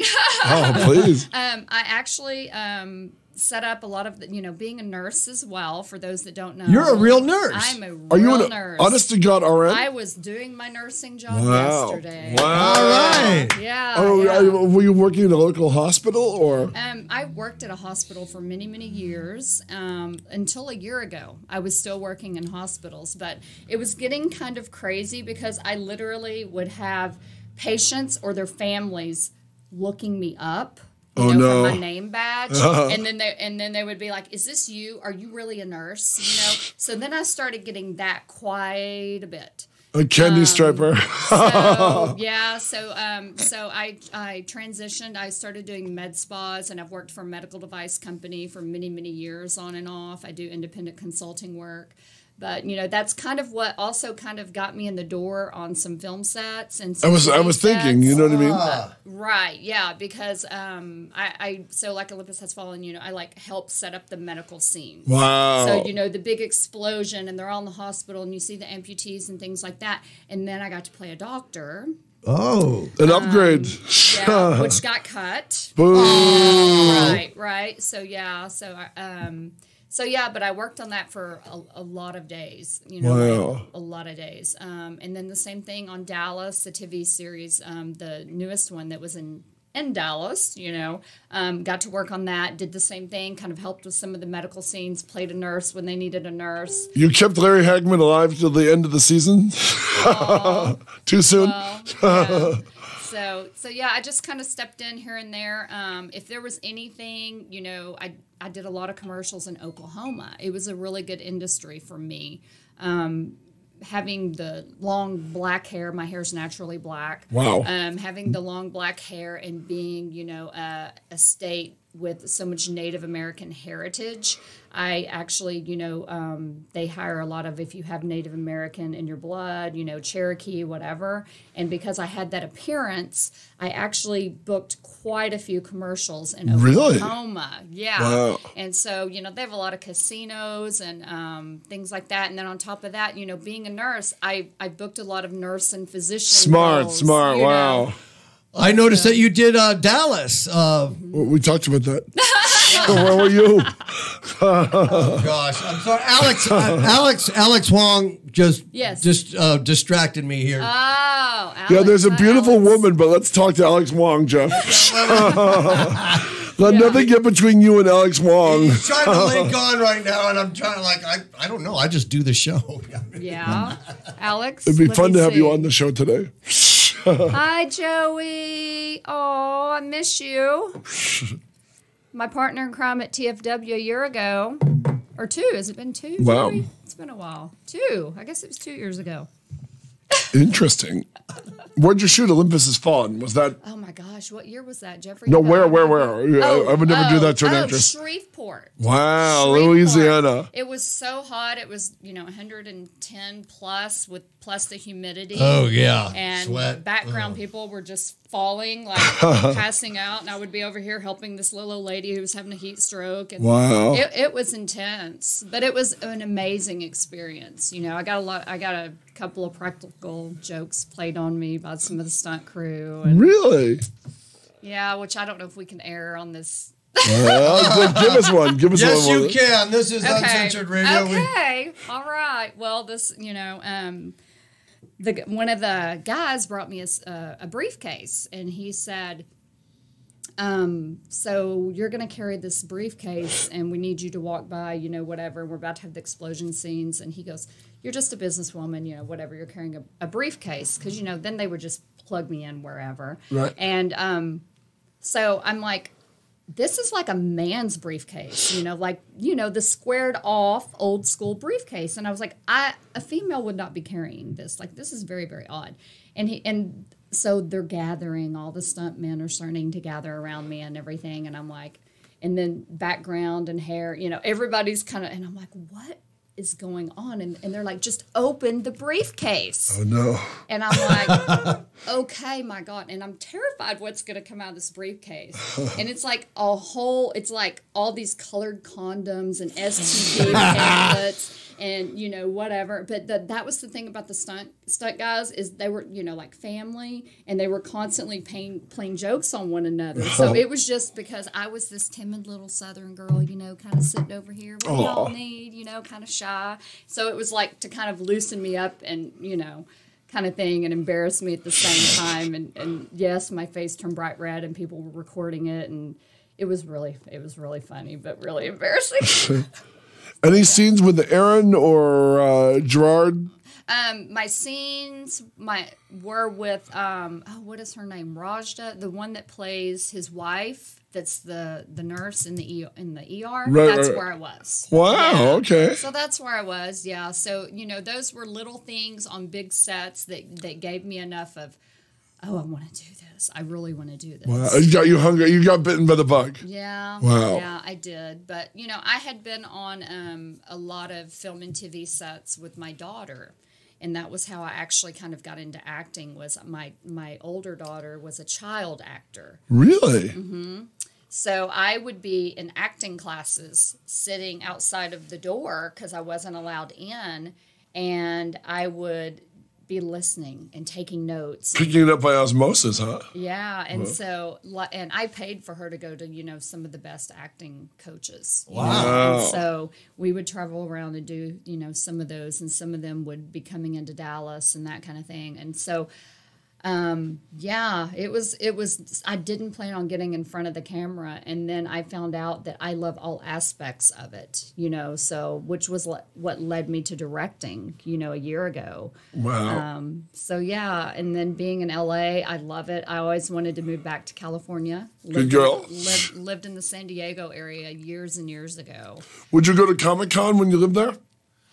No, I didn't, because I was just a nurse and a mom at that point. I wasn't in the entertainment business, Wow. and I had no inkling that I would ever be in the entertainment business then. So that was before this craziness started. Wow. Fascinating. Yeah. Well, I noticed when was it? Monster Palooza? Was it Son of Monster Palooza? It was a while ago, and I just got the radio show, and I'm just going, I wanted you people on the Sherry, be on my show, and it's like, but you were flying back and forth, and yeah. so Oh! Don't break anything. Son of Monster Palooza. I was still going back and forth, which I did for many years, until I could actually make the move out here. And it was just, being a mom and having kids and that kind of thing and doing what was right for my kids. I had to put them first. And, luckily I'm at a point in my life. I gotta be honest, you don't look old enough to have 3 kids. Two. Two, Don't wow. add anymore. Well, my boyfriend doesn't count. Oh, well, remember, No. you can work on the 3rd kid during pilot season. he's the most venable guy I've ever met. Find a Right. producer. Now, let's see. Here we go. Talk about Vengeance. Vengeance. Oh, Brealyn Massey. I love her. She's a young actress, director, writer that lives in the Los Angeles area. And I have just adored her since I met her. And she was casting for Vengeance, which I believe is the first thing that, or definitely the first feature that she's directed. And Musetta Vonder's in it, who's great. Oh, yeah. And my Oh, scenes Musetta, with we saw her. I saw her at the Hollywood show, and I emailed her. I asked her to be on the show, and I noticed that you were doing that movie. I saw I'm going, that. wow, that was like a few days later. I'm going like, And our scene is together. yeah. Oh, you were seen with Musetta. Yes. Wow, yes. awesome. And she's super, super sweet. Yes.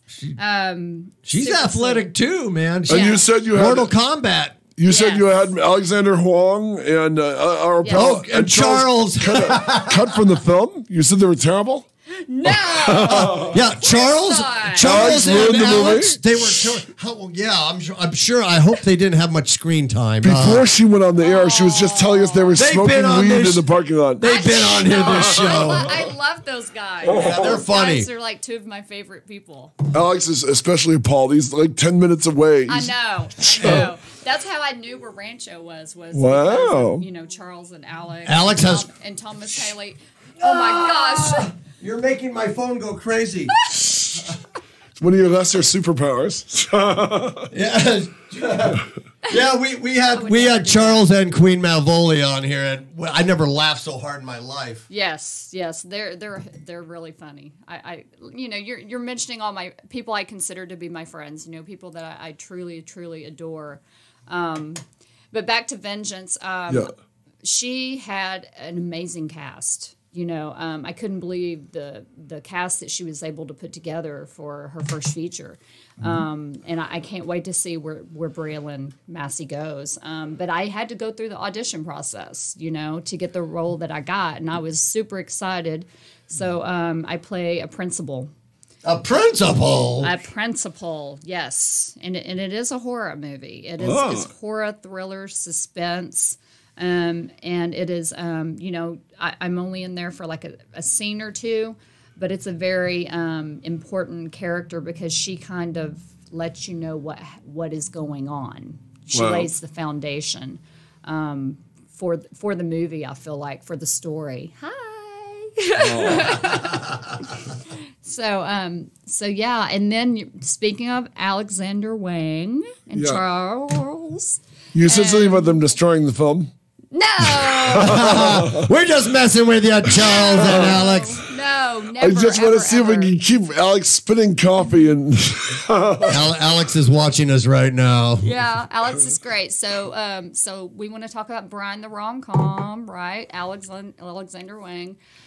Loved And my Lilith. character. And yeah. I didn't work on Lilith. You did not work on Lilith. work on Lilith. Wow, shame on you. I met Alex and Kate, his wife, who I Yes, love wonderful, too. yeah. I met them at Shriek Fest, so I haven't known them for very long. And I felt like we really hit it off. We had some great conversations, and again, I went through the audition process. These were not roles that were handed. And I know I had some really tough competition, and they really debated on, who was going to play the roles, both in Vengeance with Bria and, with Brian the Rom-Com. And I really wanted those roles. Like, I was really like bugging them. Like, I really, really want this role. So Alex Wang's movie, Brian the Rom-Com, which stars, Sarah French, who is just a sweetheart. I think you guys know her as well. Mm-hmm. Jeffrey, you know her, I know. And Felissa Rose. Oh, Sleepaway Camp. Oh, yes. I mean, it's just got such an amazing cast. Vernon Wells. Wes in The Road Warrior. I've interviewed him. Great guy. And also the general for the Sea Monkeys with Howie Mandel back in the 80s. Yeah, and Vincent Ward. Walking Dead. Wow. So it's got an amazing cast, and I could just go on and on. So my character is a very disturbed character, and very emotional, intense. The two movies, we're talking about, Vengeance and Brian the Rom-Com, are very unique roles for me. They're roles that people have not seen me do, and that's why I love them so much, because it got to show that I have a wider range than people have seen, in the horror films and the things I did starting out, all the indie movies. But Sherry, that's the interesting thing, because as an actress, you have no power. But when you're a producer and a director, you have all the power. Is that really strange to change like that? You know what I mean? For me, that's how my brain works. Mm-hmm. Having a psychology degree and a nursing degree. Whoa, smart. I'm the son of a nurse, so you know what I mean? Are you? Yeah. Okay, so and you have great respect for me, right? Of course. In fact, let me ask you, hold on. Let me ask how much of a nurse you are. Are you a fast eater? I just basically, no, I just don't eat. I mean, I'm like, this has to be done, that has to be done, and that's why I go to bed, I went to bed so late last night when I was like messaging Jeffrey, hey, I'm just now on my way home, being a nurse, a hospital nurse, you do 12 and 16-hour shifts. You're burning a lot of calories. Yeah, so, and then what's bad about that is then you come home and you just want to like eat and crash, which is so bad. But you're a fast eater. It's not good. It's not good to eat. My mom and all her friends, if there was like a dinner party, these women were as thin as a rail, but they would eat so fast. You know what I mean? No. I would rather just not eat, because if I ate, I would get sleepy or tired. It was like, the like whole crash out thing. Yeah. So no, I just go without eating. when you did the whole emergency room thing, right? Did you notice it picking up during full moons? Is that true? Yes, it is true. My mom always said that was true. Yes, it is true. During full moons, the ER is crazy. The hospital is crazy. Like, we don't know what it is about that. It is like nuts. I think, and now I work in med spa and medical device, and LA is a whole different thing of crazy. Sorry. But you're all crazy out there. Yeah. Especially because I do, have a lot of celebrity clientele where I work as well, so yeah. Interesting. Okay, but so that is true though, that whole thing. Wow. Yeah. Oh yeah. The full moon. And the other thing is, like, if you're having kind of a quiet shift and it's not crazy, you never say the Q word. Yes. It's quiet. Wow. I mean, people will, other nurses will be like, no, like, don't do it. It's like, hey, we're not hitting any traffic. Yeah. It's exactly. And then you run into something or a wreck or So yeah, it's pretty interesting. So I still juggle, all of those things. I produce. I now have directed, and my film Hair of the Dog is in film festivals. I'm up for a Best Woman Filmmaker. It's a lot of laurels on that poster. Yeah, 9 and working on it. We still have a lot of film festivals I've submitted for, but I really, I believe in women empowering one another in this industry. Being in the horror film, industry, especially in the indie film, we say we're a film family, but I can tell you a lot of the women are very catty and very competitive in a bad way with one another, and that's something that I've seen that. Right, and I honestly I hate that. I don't think that's the way it should be. Only we all know the struggles we go through. We should be supporting one another and encouraging and lifting one another up, and that only, and also helping one another, reading lines, even if you're not in the scene. Hey, let me help you out. Let's read lines,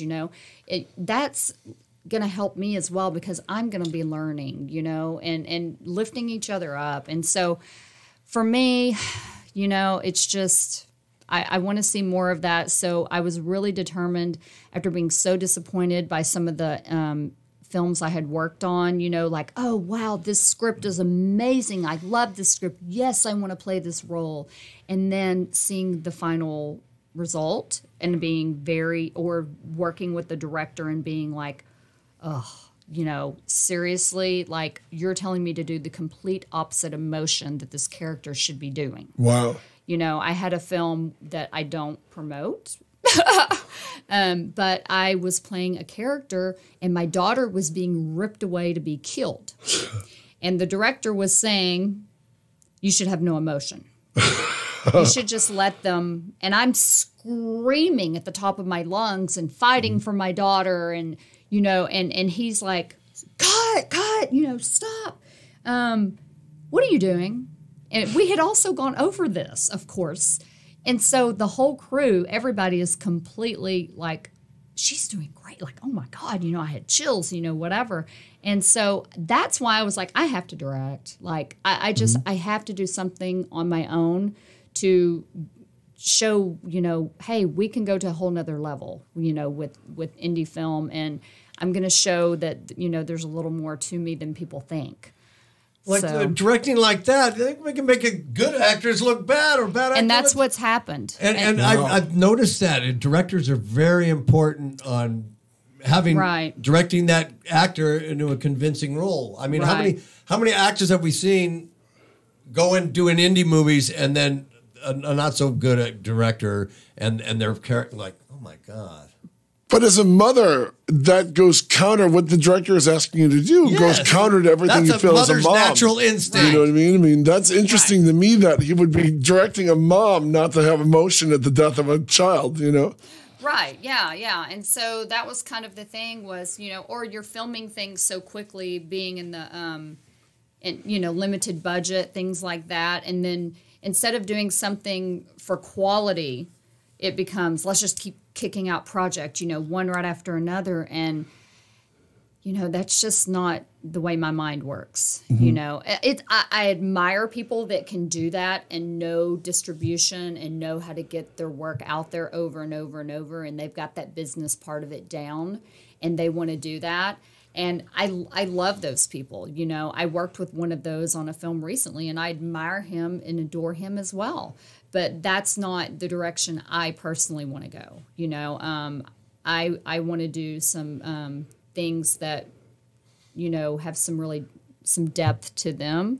But, you know, Jeffrey, you watched my film. I don't know if you've gotten to watch my film. I watched part of it yesterday. It looked amazing. Well, no, I would have watched the whole thing, but it was literally, you know, I had to go to LA and rent some errands. I had an audition. I had, you know. Yeah, I totally get it. It's drama. It's like, okay, she does more than a horror. Just because there's blood in it doesn't mean it's horror. This is real life situation that happens. Pretty deep. Things that happen that we read about in the papers and the news and stories. Right, yeah. It's pretty deep. And that was the thing when I was trying to determine if I wanted to write something on my own or, you know, I had put a call out, you know, through social media, through Facebook and said, hey guys, do y'all have a script because I want to direct something, you know? And I got sent like 200 scripts. I could not believe it. I still have all of these scripts. And I started reading them like crazy. And, you know, and then I thought, okay, I'm going to put together an anthology. And this is before people were really putting together an anthology. And so I started pulling these scripts that I wanted to go kind of Tales from the Crypt. So I still have those in the woodworks, you know. Wow. But for my first film, I wanted to do something, you know, because, you know, I want to mention Devaney Penn because I you know, just met her recently and I adore her as well. And she posted something on Facebook that said, you know, she just did a big audition opposite A-listers. And she was talking about, you know, being in the horror industry, not getting the respect from the mainstream world. And so for me, I wanted my first film to not shun horror because I love horror. Yeah. And I love my horror family, my horror fans. But I wanted to do something a little different. So, you know, my film is, you know, about domestic violence, about alcoholism, but I threw the horror in there as well. Smart girl. You know, you gotta be. Listen, you gotta be commercial as well. And I mean, if it's just, if you do it, and this sounds terrible, but you have a horror genre background. Exactly. If you did a straight up domestic violence movie, you won't have a place to take it. But if there's a horror element, you're playing to your base. Got those elements in there. Right. What did you learn as a first time director? I think you learn the things you don't want to do moving forward. You know, pre-production is so important. Everything I've produced, everything I've been a part of, you know, pre-production, I can't stress the importance of that enough.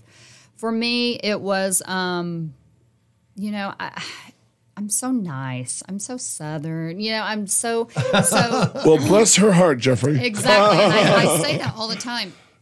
So I think it was a matter of, you know, at starting out, I didn't have the confidence. I knew what I wanted, but I wasn't like, no. You know, it was more with my crew, you know, than my cast. So I think it was just having the confidence in myself to say, you do know what you're doing. You know, and when I put my crew together and when I put my cast together, I wanted it to be people who I could truly trust. You know, hey, you know, you're my cinematographer, you're my technical guy, you know all that stuff that I don't know all the ins and outs with. Understand that this is my first film that I'm directing. I'm going to trust you for this. So luckily I put together an amazing crew. But I think it was just me having, knowing I don't know all the technical stuff so much. And, you know, that I needed to trust my crew for things. And at times, you know, maybe my crew overstepping a little bit, certain people in my crew who I still love, but and plan on working with in the future. But just saying, you know, hey, this is ultimately my film. This is I'm the director, you know, and I'm the one that needs to be, you know, this is my vision, basically. And so that moving forward, that would be my thing, is just from the get-go, just take charge, you know, and I started out a little not doing that. And then by the end of the day, for day one of filming, I was getting a little frustrated. There was a little tension on set. And I was just like, you know, one of the crew members came in and who happened to be friends with my boyfriend as well. And he came up and he said, you know, he gave me the pep talk and he was like, you got this, you know, take control, you know, do this thing, you know. And once I did that, that was it. I was you went full nurse on them. I went full director, wow. You know, and I knew what I wanted and I was hands-on in every aspect of you know, making that film. So what is that? Thanks, Joe. Thank you. That's compelling radio. John, talking to people no one can see. John says, yeah. So my boyfriend John Venable, she has the confidence now. Yeah, he's been great. He's had my back from day one. That day I met him, I really liked that guy. He's Plus, awesome. You know, he's a musician, a bass player. He's everything. I hit it off real good with that guy, Yeah. and he has accomplished a lot. I like he's so professional, and he told me, you know, when he got that voiceover work, and I was real impressed with that. Yeah. I've got to get rid of my gum, guys. Sorry. No worries. That's okay. I won't put it under your know table. what? Put it on. Unless you want an angry, You won't tell nobody. unless you want an angry little British gentleman to take it up with you. Put it under the desk. Yeah. Let that Let kid. somebody's knee catch it. He will drag you back here by your southern hair and make you eat it. Get back in. Who put the chewing gum on the bottom of the desk?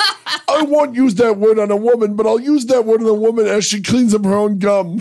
I would never do that. I'm too prim and proper for that. Oh. Come on, Southern belles don't do that. Did you cast your daughter in your movie?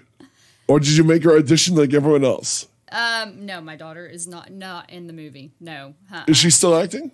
No, not at all. No. She just literally kind of woke up one day and said, I don't want to do this anymore. Wow. And so no, she doesn't. She doesn't do it at all. Does that make you regret all the acting classes you paid for? Definitely not, because I know that she learned things from them and she gained confidence, and that's one thing that girl does not like, my older daughter, at all. She speaks up for herself and everybody else. Wow. You know, she's very vocal. So, and I learned so much from those classes, you know, as well. And I made great connections, you know. It was great networking for me, you know, to have met those acting coaches that I met before I was even acting, So Did you retain That any helps, of huh? them? Did you retain any of them as your coach? No, because most of the ones I took her to were really working with children actors. Gotcha. And then some of the other ones, like Ryan Glorioso, is someone that, he does seminars and things like that. And so she went to a lot of things like that as well. Interesting. So, yeah. Well, let me ask, how long were you directing before you knew what lenses to ask for different shots? I had really kind of looked into that and learned quite a bit of that beforehand, but I also talked to my DP, my cinematographer. We talked about that as well. And, for the longest time, I was really online constantly trying to learn all the different cameras and which camera did I want to shoot on and, that kind of thing. So we ended up shooting, on red. I was going to say, for a low budget movie, red is usually the way to go. Yeah. And I'm very, very happy with how it looks. And what's the ratio? Oh God, John, my editor. At this point, I'm going on 3.5 hours of sleep, maybe 4. Wow. So, yeah. Well, bless your heart. Yeah, I got home really late last night. There's construction on 5 going. Yeah, there where is. You were on the 5 too. I live north of Six Flags. Wow. Okay. Oh, that's right. You guys just got that new property House. out there with Yeah. the swimming pool. I was on the 5 to the 2 to on the way home last night from. It So was, you know exactly. He did horror trivia last night and did I had not get addiction, any sleep. Oh, So that's why fun. I've had 1 cup of coffee and That's he's had like fun. a whole box full. Yeah. Yeah, that's really fun. No. I was working in Glendale, so that's my route. Is 210 to it's the 5 to the 210. We must have passed each other because I was in Glendale as well, and then we went over to Burbank and Magnolia. Yeah, exactly. We probably crossed paths last time. Wow. But there's construction on 5 North. It's really bad. And It really is. And bumper to bumper at weird hours. 18-wheelers. Yeah, those big trucks coming through. That's their only passage. That's because that's how Castaic is. Yeah. That's what goes through there. So Gateway to Pyramid Lake. we did. We haven't got to spend a day there, but we went out and we kind of checked it out. We It's walked cool. around. Yeah, I love Castaic. It's beautiful there. We do love it. Moving from Silver Lake, which John lived there for years, and I loved it when we were there. But we needed a better school district for my daughter, and that kind of thing. Silver Lake has gotten super expensive. I mean, Los Feliz and everything, forget it. He had a great little place, though. We really liked it. We could walk everywhere. Did you own a rent in Silver Lake? Did we what? Own a rent in Silver Lake. Rented. Oh, rented. yeah. You have to. It's hard to own anywhere in LA. Yes, it is. It's so expensive. But he lived there for years with a roommate, and then so it was great. We loved it, and my daughter spends summers with her dad, so it was just us. Woo-hoo, lots of fun. But when it came time for school to start, of course, we had to look for a better location. And my younger daughter, I think you guys know, she's autistic as well. Right. So that was super important to check out, the special needs programs. Of course. And I had heard Santa Clarita, Valencia, those areas were great. It's also a great commercial making area for you, an actress. It is great for us filming. Honestly, we've got a great area for filming things because we, John and I both do our own films as well, produce. Have you driven over to the Walmart and done a burnout behind the building in honor of Paul Walker? No. Oh, you didn't know this? That's where he crashed. Right by Santa Clarita is where Paul Walker died. That's why if you go to the road, there's always votive candles, religious candles on both sides, and everybody does a donut or a skid mark in his honor. But there's more than one Walmart. No, that's the big Walmart over by Santa Clarita. The Super Walmart. The Super Walmart. That's the one I go to. That's the one. I haven't even. Shame on you. Did not know that. Pay your homage to You the could Fast you and could Furious. see the skid marks and the donut burning out rubber behind on the street. On the way up I the did hill not to know Santa Clarita, that. yeah. Wow. To the studio, to the... John said 16 to 9. Thanks, babe. I just love that in honor of Paul Walker crashing into a tree. Everyone wildly takes their car almost out of control Yeah, to they're pay like, tribute. okay, and if you get hurt, that's on you. It's like doing a speedball in honor of John Belushi at the Hotel Marmont. Yeah, Chateau Marmont. Right. It's kind of crazy, yeah. Interesting. So this Sunday, my film Hair of the Dog is playing at a newer film festival, Hollywood Boulevard Film Festival in Santa Monica in Los Angeles. It's playing around 12:45. What's the log line for Hair of the Dog, Smutty? Wow. Ah, there you go. Come on, Madam Director. I didn't put one on that poster, did I? I wanted to ask you, how did you cast this guy? How did you pick this perfect guy for the role? Oh my gosh, I love Glenn Turney. I knew Glenn Turney for years. I cast him in Snake with a Human Tail as well. Oh, I wanted to bring that up. Now, was that with prosthetic makeup? Oh, my boy parts. Yeah. Oh, you have a penis in this film? Yeah. Wait, is that the one with Marv Blavin and Elisa? Lake of Shadows. Wow. That was the one where he's a priest. Okay, so Marv isn't. That's where I actually met Marv. Snake with a Human Tail.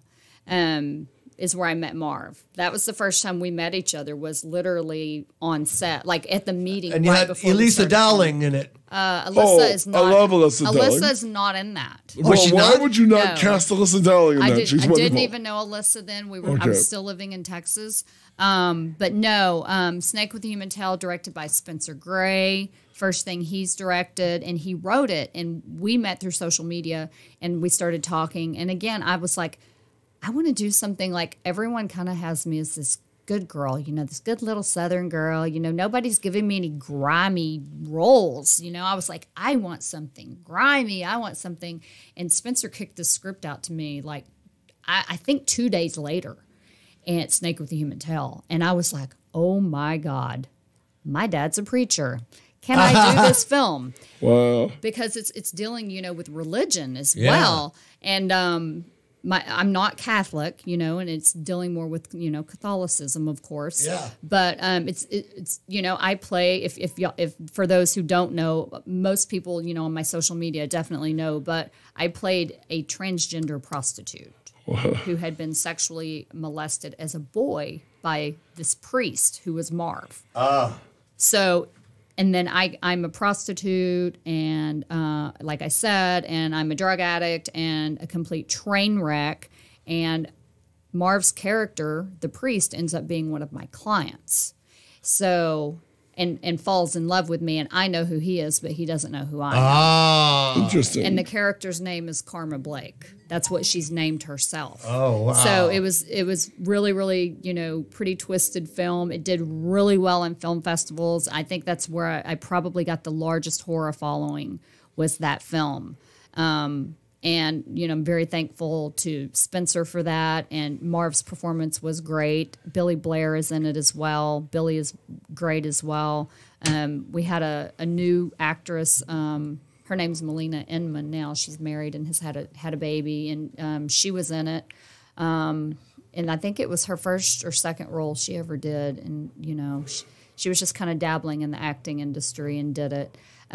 So, yeah, Snake with a Human Tail was a lot of fun. It was a lot of fun. You were a dancer on the cult TV series Salem. Talk about that.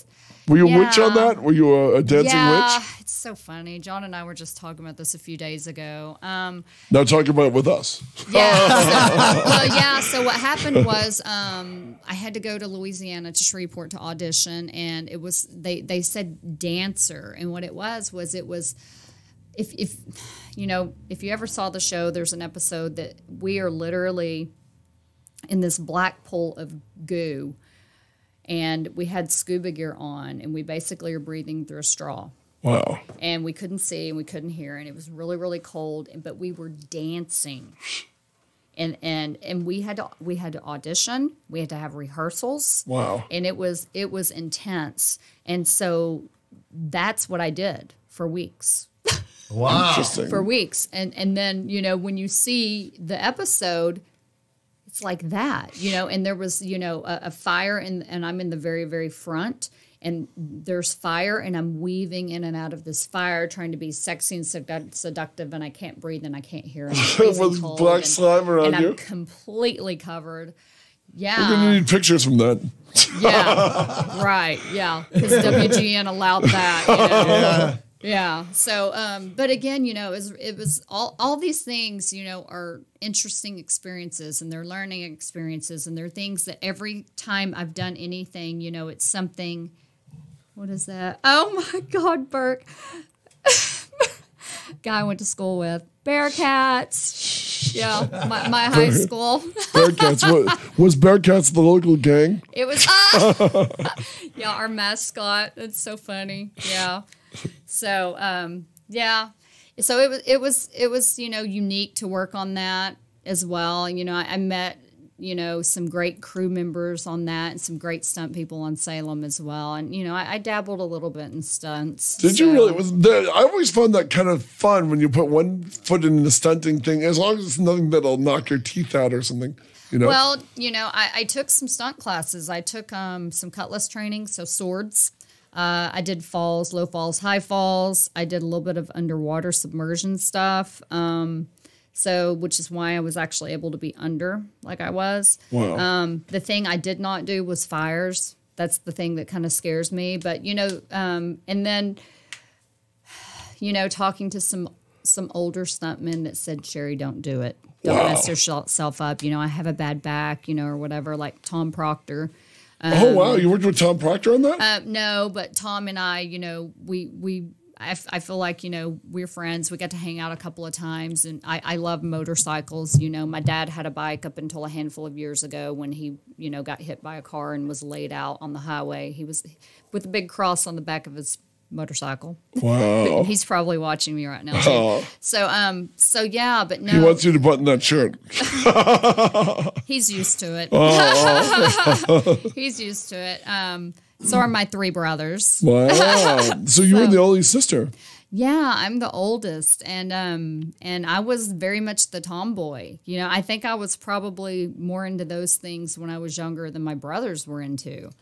There was a big age difference as well. So I was so much older than they were that you're almost a second mom. I was to my half brothers. I really was kind of a second mom. Yeah. Because in my family, everybody was like a year or 2 years apart. I had one sister and three brothers. So, you know what I mean? Right.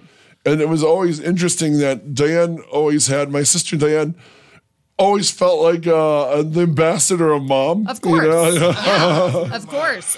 Yeah. Yeah, and that's what it is, when your parents work and they work opposite shifts and that kind of thing. That's the role you take on, being the older child, right. Whether it's male or female. Typically, that's what happens, in the household. So yeah. Wow, interesting. Yeah, interesting dynamics, right? So that's the thing too. Being responsible. Being organized, which I'm not as organized now. Don't say a word. That's what every producer wants to hear about as director. Yeah, no, my home life is not as organized. Good girl. Yes. Yeah, my home life is not. Work is entirely different from me. In my work professional life, I'm very together on that. But when you're juggling a family and careers, because I have more than one career. Right. Of course, something's got to go. So the thing that I let go was my housework. My home is not as tidy as it once was. That's all right. So, that shows creativity. Right, yeah. So, who is this? Oh, hi, Irene. Miss you too. Thanks for watching. Oh, it seems our guest is hearing voices. Yeah. Jeffrey and I are backing up slowly. And then my cousin Tommy, Tifa Tiller, who I've not seen in years. I miss you.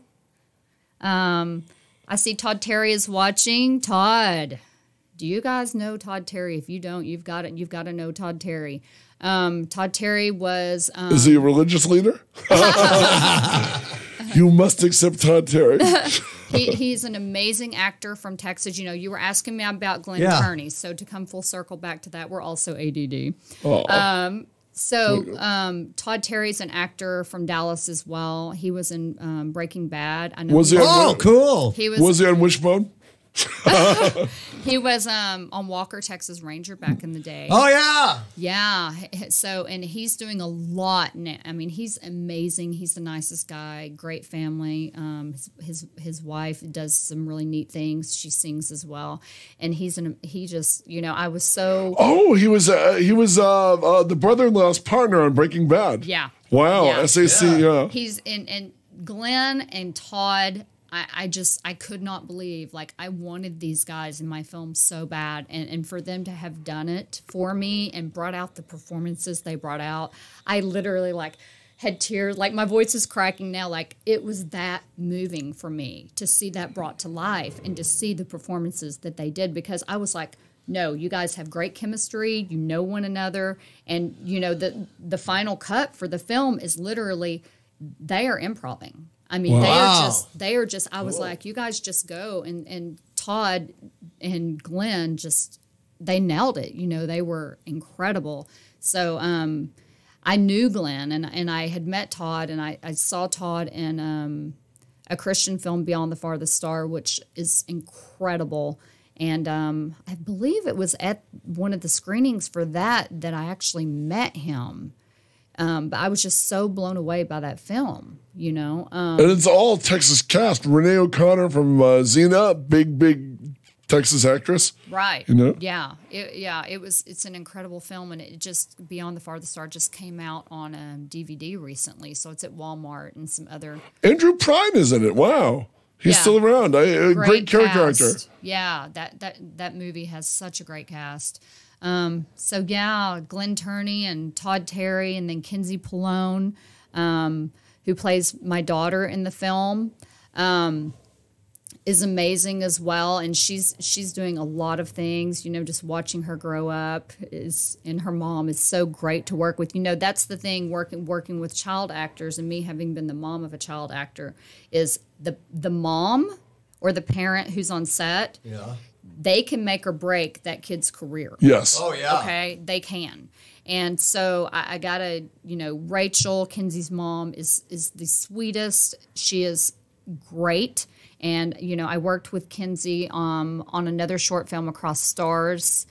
We cast her in that as well. And she's doing some really good things, some big things. She's modeling as well. And, you know, she's a beautiful young lady. Aw. Can't wait to see what all she does. Wow. The pride of Yeah.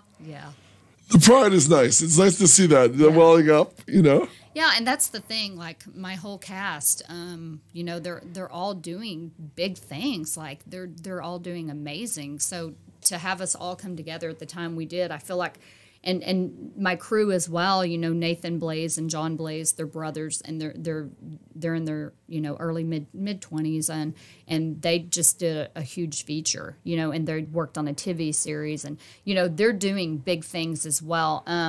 You know, my grip, my gaffer, you know, the Puppet Master, they worked on that. I mean, wow, the new Puppet Master. Yeah, so like my whole crew, like everyone that was involved was just, they're all doing big things, you know, and so it's great to have all of them to have come together to work on my film that was my first time to direct. You know, it meant so much to me. I was right, by the way. Looking at his IMDb, he did 2 episodes of Wishbone. So there you go. Wow. That's everybody's favorite Jack Russell Terrier. Yeah, forget Beyond the Farthest Star. It's Wishbone all the way. If you're going to shoot in Dallas and you're not shooting President Kennedy, it's Wishbone. Yeah, and there was several Wishbones, because when you have animal actors, they'll only do, some won't swim, some will only jump. Plus, you might kill him in that shot where you have to cross the freeway. Yeah. Poor Wishbone. Yeah. Oh boy. Rip. Now, we were talking about you directing. Wake up, smartass. I'm reading. Your head is turning to the side. Jeff is like, I'm reading everything that's coming across, and obviously my boobs are the most important thing. By the way, about what's happening. Move your hair go away with from your your strength. cleavage, Yes. Sorry. Wow. You're just going to, if there's any producers watching, you're going to offend them. You've always wanted to work for Miramax. I just wanted to make sure everyone was awake this morning. Stick to the Scream Queen image. They were trying to count the freckles until you pushed it. Right, exactly. Oh, she's got freckles on her. It's the Irish in her. Yes. Yes, it's the early morning deviants that are the background of our radio audience. Yeah. Right. So yeah. No, but as a director, talk about that. I mean, as a female director and a Scream Queen. We got about 5 minutes left. Okay. No, we got about 7. Take a look at that clock right there. Well, let's see. My watch is pretty accurate. I've set it to my phone, but I can't see the clock on there. Well, okay. Well, let's hit Sherry with some questions before she goes. What is the high and low points of being a Scream Queen? The high and lows. Devaney Penn nailed it. You don't get respect from a lot of people in the mainstream. But you get a Scream Queen like you or Jessica Cameron, who she not just an actress, she's a director. She directs and does a great job directing. Exactly, yeah, and that's the thing. So the good. You're not just a Scream Queen, Right? No, and I don't believe that at all. So the good part is there's so much good from it. Honestly, I feel like it's kind of put me on the map a little bit. It's opened me up to be able to do some cons.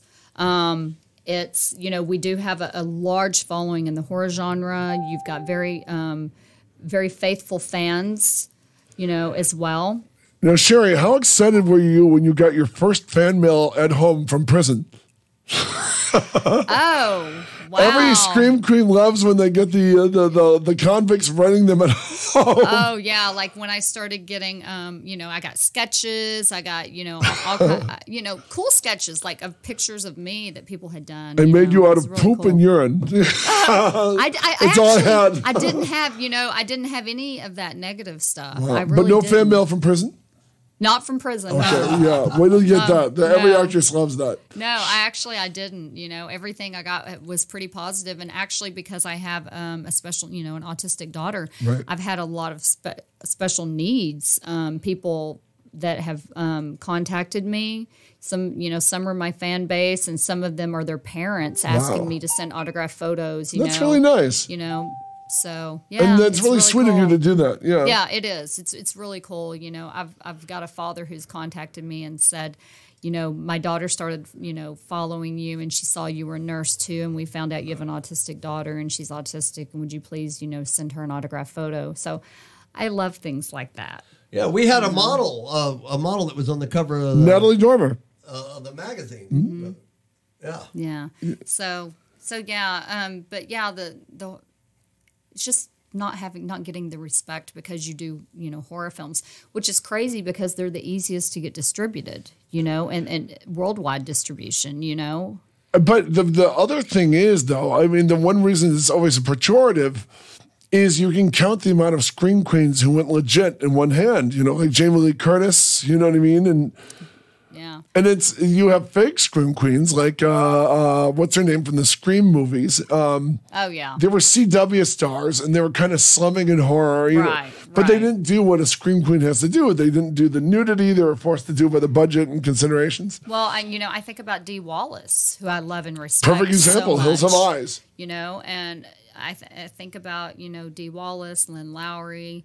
But I love Lynn Lowry. Yeah, I love Lynn Lowry. I interviewed her on stage at Monster Palooza. Eileen Dietz, I know we're about to have to wrap up. It's time. Okay, let's plug minutes. yourself. How Plug do people yourself, follow woman. you? Plug away. Okay, For all the deviants who've been staring at you intently, right. tell them so where I'll they can follow actually you. look. You have to see underneath my chin now. So It's a good chin. Right. It's a Right, good profile, thank you. baby. It looks fun. So you can follow me. My fan page is Sherry Davis Actress. My Instagram is sherry.davis. My Twitter is at the Sherry Davis. My website is sherrydavis.com. So, my name, if you don't know me, is Sheri, spelt a little differently. Yeah. But usually if you Google me, you can find me very easily. I can also be contacted through my social media. I actually have a lot of people contact me through social media for cons, for auditioning for roles, things like that as well. So I'm always open to that. And then my manager is Matt Jason. And what's coming up for you, Sherry? What's next? I'm getting ready to direct again. Oh. Yeah. SAG or SAG ULB? SAG this time. Okay. Yeah, Wow. SAG. And we talked about that earlier. You know, But as a production, will it decided be to ultra say low? SAG as long as I can, so we don't want to talk too much about SAG. Right. You got it. You got At it. this point, let's just say that because I might be on the radar. But yeah, so I want to direct again. So, you know, I'm going to start pulling that together. And then John has a screenplay contest, shortscreenplay.com, that I'm going to help on crew with that as well. And he's got a really good cast for that. Excellent. Well, thank you for coming on our show. You were delightful, Sherry. We You really appreciate informed it. our audience a lot about filmmaking and just in life in general. Thank you. And it was an honor to have you on our show, and you're welcome back anytime. Thank you. Good Thanks luck for on having your me. good luck on your work as an actress and a director and a Thank producer. you. I appreciate it. That's it for the Jeff Sargent Show. Tune in next week. Enjoy your Wednesday through weekend. Friday. Enjoy your weekend. Bye. Yay. Wow, Sherry, thank you so much. And knowing you.